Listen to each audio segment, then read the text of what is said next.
বিশ্বনবী একদিন ফজরের সালাত শেষে লুকিয়ে লুকিয়ে মক্কার সবচেয়ে বড় বক্সার চিনেন তো, তিনি মক্কার সবচেয়ে বড় বক্সার রুকানার কাছে চলে গেল। যে বলল, রুকানা আসলিম তাসলাম, ইসলাম মানুষ শান্তিতে থাকবা, দুনিয়ায়ও থাকবা আখিরাতেও থাকবা, সুবহানাল্লাহ পড়ে।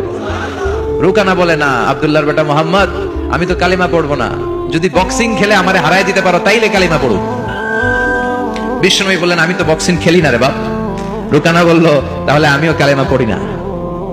বিশ্বনবী রাজি হলেন। অবশেষে ভাবলেন, আমি বক্সিং খেললে একজন যদি জাহান্নাম থেকে জান্নাতি হয়, বক্সিং খেলে সমস্যা কই। এবার বক্সিং খেলার পালা। রুকানা হাফ প্যান্ট পরে গায়ের মধ্যে জাইতুনের তেল মেখে এভাবে লাফাচ্ছে। রুকানা বলে, মোহাম্মদ তুমি মারো। বিশ্বনবী বললেন, তুই মার, কারণ আমি মারলে ওই মায়ের হজম করার ক্ষমতা তোর নাই।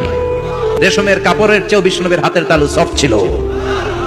এই হাতটা দিয়ে বিশ্বনবী রুকানার ডান কাঁধে এভাবে টাচ করলেন, সাথে সাথেই রুকানা বেহুশ হয়ে জমিনে পড়ে যায়। সবাই তো অবাক, ঘটনা কি কি মিরাকেল।